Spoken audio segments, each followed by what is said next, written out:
अकेलापन आज दुनिया भर में एक रोग की तरह फैल रहा है। जापान, न्यूजीलैंड, यूरोप, यहाँ पे तो समझ में भी आता है क्योंकि यहाँ पे जगह बहुत बड़ा है पर लोग बड़े कम हैं। मगर भारत में ये प्रॉब्लम कैसे आ गई? हमारी आज इतनी बड़ी आबादी है कि हम नींद में सोते हुए किसी और के सपने में चले जाएं। इतने लोग होते हुए भी हम अकेले कैसे पड़ गए? तो इसे समझने के लिए मैंने कई सारे रिपोर्ट्स पढ़े, मगर मैंने वहाँ पे जो कारण पढ़े उनसे मैं ज्यादा संतुष्ट नहीं हूँ और इसीलिए वो मैं आपके सामने रखना चाहूंगा। और साथ ही साथ मैं ये बताना चाहूंगा कि मेरे एक्सपीरियंस में, मेरे जानने वाले लोगों के एक्सपीरियंस में और यहाँ तक कि आपके एक्सपीरियंस में भी हकीकत क्या है। तो आइए शुरू करते हैं। तो रिपोर्ट्स के अनुसार जो कारण बताए गए हैं उनमें से पहला कारण है घटते हुए पार्क और पब्लिक स्पेसेस। एक्सपर्ट्स का कहना यह है कि पहले बहुत सारे पार्क्स हुआ करते थे, बहुत सारे लाइब्रेरीज हुआ करते थे जहाँ पे लोग जाते थे और मिलते थे एक दूसरे से। मगर आज आबादी के बढ़ते ही वो पार्क्स बंद हो गए हैं और उतने लाइब्रेरीज भी नहीं है और वो सारी चीजें कम हो गई है जहाँ पे लोग सोशलाइज करते थे पहले। मगर जब मैंने देखा कि वो पार्क हटाकर आज क्या बना है, वहाँ पे शॉपिंग मॉल बना है जहाँ पे कैफे है और वहाँ पे लोग आज भी सोशलाइज कर रहे हैं। शायद इससे एक या दो लोग अकेलापन महसूस कर सकते हैं, पर मुझे नहीं लगता इससे ये कोई इतनी बड़ी प्रॉब्लम है जिससे आधे से ज्यादा जनता इतना अकेला महसूस कर रही है खुद को अचानक से। दूसरा कारण दिया गया है रिमोट वर्किंग। जैसे कि पहले लोग ऑफिस जाते थे और एक दूसरे से बातचीत करते थे, मगर आज लोग घर पे बैठे रहते हैं, घर से काम करते हैं और इसीलिए उनका इंटरेक्शन कम हो रहा है, इसीलिए सोशलाइज नहीं कर पा रहे और इसीलिए खुद को वो अकेला महसूस कर रहे हैं। मगर कुछ रिपोर्ट्स इसके विरुद्ध ये कहते हैं क्योंकि आज एक इंसान घर से काम कर रहा है, ऑफिस जाने और आने में जो वक्त बर्बाद होता है उसे बचा रहा है, उसके पास आज ज्यादा समय है दूसरों के साथ सोशलाइज और इंटरेक्ट करने का। तो मुझे नहीं पता किसकी बात मानूं। शायद ऑफिस नहीं जाने से कुछ लोगों को अकेला लग सकता है, मगर ये इतना बड़ा कारण नहीं है कि एक इतने बड़े देश के इतने बड़े आबादी को अकेला कर दे। तीसरा कारण, एक्सपर्ट्स ने यह कहा है कि काम ढूंढने के चलते लोग एक राज्य से दूसरे राज्य में शिफ्ट हो जाते हैं और नए राज्य में इनको जल्दी जल्दी कोई दोस्त भी नहीं मिलता, उनको भाषा भी नहीं आती और यहीं पे एडजस्ट होने में उनको थोड़ा टाइम लग जाता है और इसीलिए वो अकेला महसूस करते हैं। बल्कि मैं खुद 4 राज्य बदल चुका हूँ और ये मैं बिल्कुल दावे के साथ कह सकता हूँ कि हाँ, जब आप एक राज्य से दूसरे राज्य जाते हो वहाँ पे आपको नए दोस्त बनाने पड़ते हैं, भाषा सीखनी पड़ती है, वहाँ का कल्चर समझना पड़ता है और ये आपको अकेलापन महसूस करवा सकता है। मगर 2-3 महीने से ज्यादा नहीं। जब आप एक बार ऑफिस जाना शुरू करेंगे या अपने कॉलेज में जाके दोस्तों से मिलना शुरू करेंगे, आपका अपने आप एक फ्रेंड सर्कल बन जाएगा। आज सोशल मीडिया इतना ज्यादा एक्टिव है, आपको आराम से कहीं ना कहीं कोई एक कम्युनिटी मिल जाएगा। तो ये अकेलेपन का एक टेम्पररी रीजन है और मुझे नहीं लगता इससे अकेलेपन का कोई महामारी फैल रहा है। चौथा कारण एक्सपर्ट्स कहते हैं सोशल मीडिया।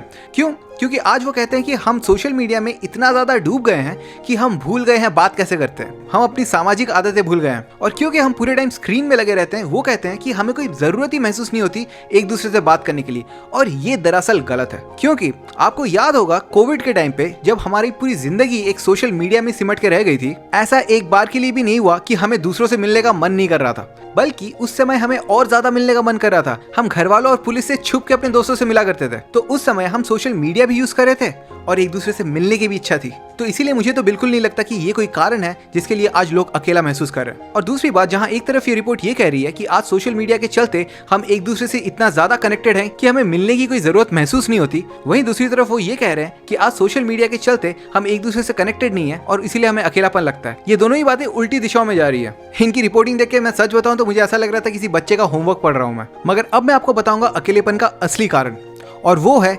कंपैरिजन, अपनी दूसरों से तुलना करना। जैसे कि आपको अकेले रहने में कोई दिक्कत नहीं है, बल्कि इंसान को अपनी सोच को दिशा देने के लिए अकेले में वक्त बिताना बहुत जरूरी है। आप ऐसे किसी भी इंसान को देख लीजिए जिसको आप महान समझते हैं, उनमें से हर कोई अपने साथ अकेले में वक्त बिताना चाहता है और तभी वो साफ साफ सोच पाते हैं। आपको भी साफ साफ सोचने के लिए अकेलेपन की जरूरत है, मगर आपको अकेलेपन का एहसास तब होता है जब आप दूसरों की जिंदगी में झांक के देखते हो और आपको लगता है सभी मचा रहे हैं और आप अकेले रुक गए हो। और यही वो वक्त है जब आपको लगता है अकेलापन। पहले जमाने के लोगों के मुकाबले आज हम अपने दोस्तों से कई गुना ज्यादा मिलते हैं, मगर फिर हम घर आते हैं, अकेले बैठ के इंस्टाग्राम या फेसबुक खोलते हैं और हमें दिखता है कि हमारे कुछ और दोस्त कहीं और कुछ और कर रहे हैं और उस वक्त हालांकि आप अभी अभी अपने दोस्तों से मिल के आए हो, आपको फिर भी अकेला लगने लगता है। चाहे हम दुनिया भर के मजे कर ले दुनिया भर के लोगों के साथ, मगर फिर आप देखते हैं कि और लोग और भी ज्यादा लोगों के साथ घूम रहे हैं, आपको होने लगती है मायूसी और ये मायूसी आप किसी के साथ शेयर नहीं कर सकते। आज हमारे सोशल मीडिया में या फिर आस पड़ोस के लोगों में कम से कम हम 500 लोगों को तो जानते ही हैं। इन लोगों में से हर दिन कोई ना कोई कभी ना कभी कुछ ना कुछ तो कर ही रहा है और अगर हम इन सब के साथ कंपटीशन करने में लग जाएं तो हम हमेशा ही दुखी रहेंगे, हमेशा ही हारेंगे। और ये चीज आप किसी को बतला नहीं सकते, ये चीज आप किसी को समझा नहीं सकते और क्योंकि आप समझ नहीं पाओगे, आप इतने मायूस की हो पूरे समय, आपको अकेला लगने लगेगा। अब एक और सवाल उठता है कि अगर अकेलापन सच में अच्छा है और निहायत ही जरूरी है आगे बढ़ने के लिए जिंदगी में, तो ये छवि जो हमारे दिमाग में है, अकेले लोग दुखी होते हैं, अकेले लोग मायूस होते हैं, लोग अकेले इसलिए होते हैं क्योंकि उन्हें कोई पसंद नहीं करता, ये सारी छवि आपके दिमाग में डाली किसने है? मीडिया, सिनेमा, वेब सीरीज और एडवर्टाइजमेंट्स। इन्होंने आज हमारे दिमाग में इस कदर ये दोस्ती का जहर घोला है, जहाँ पे आज हमें लगता है कि अकेले रहना एक बीमारी है। आप कोई भी मशहूर सीरीज या पिक्चर उठा के देख लीजिए, how I met your mother, friends, जिंदगी ना मिलेगी दोबारा, दिल चाहता है, इन सब में एक चीज कॉमन है कि मजे लोग तभी कर पा रहे हैं जब उनके आसपास दोस्त हैं। जब तक आप अपने दोस्तों के साथ यूरोप के ट्रिप में या कहीं और ट्रिप में नहीं जा रहे, तब आपने किया ही क्या है। आप कोका कोला या किसी भी और एडवर्टाइजमेंट को उठा के देख लीजिए, 4 दोस्त कहीं बैठ के हा हा ही कर रहे हैं। आप उस वक्त ये रियलाइज नहीं करते, लेकिन इसका एक धीमा साइकोलॉजिकल इफेक्ट आपके दिमाग में पड़ने लगता है। इसे कहा जाता है सोशल सिग्नलिंग। तो इससे आपको लगने लगता है कि यार अगर मैं अकेला हूँ तो शायद मुझ में कुछ खराबी है, शायद मुझ में कुछ गड़बड़ है, और हम ये सोच सोच के और दुखी हो जाते हैं। और वो ये चीज किसी से कह भी नहीं पाते कि यार मैं अकेला हो गया हूँ, क्योंकि उन्हें भी अजीब लगता है ये कहते हुए, क्योंकि अकेला रहना कोई बुरी बात नहीं है। आज लोगों को इस कदर डराया गया है कि अगर आप अकेले हो तो आपको लगता है कि आपके साथ कुछ गड़बड़ है। अगर आप ये वीडियो देख रहे हो और अगर आपको अकेला महसूस हो रहा है और आपको ये लगता है कि शायद आपकी ही कोई गलती है, तो मैं ये आपको बता दूं कि ऐसा बिल्कुल नहीं है, क्योंकि जो गलत इंसान होते हैं उनको कभी लगता ही नहीं है कि उनकी गलती है। तो आप सेफ हैं और हर किसी को अपने बारे में जानने के लिए अकेले में वक्त बिताना चाहिए। और तीसरा कारण जिसके वजह से लोग आज अकेला महसूस कर रहे हैं, वो इसलिए कि आज लोगों में कोई हॉबीज ही नहीं बची। पहले जमाने में लोग इससे भी बहुत कम सोशलाइज किया करते थे, मगर वो व्यस्त रहते थे। कभी गिटार बजा रहे हैं, कभी किताबें पढ़ रहे हैं, कभी बगीचों में काम कर रहे हैं। सारा समय कुछ ना कुछ करते हुए निकल जाता था। मगर आज ऑफिस से आने के बाद हम में कोई जान ही नहीं बचती कुछ करने के लिए।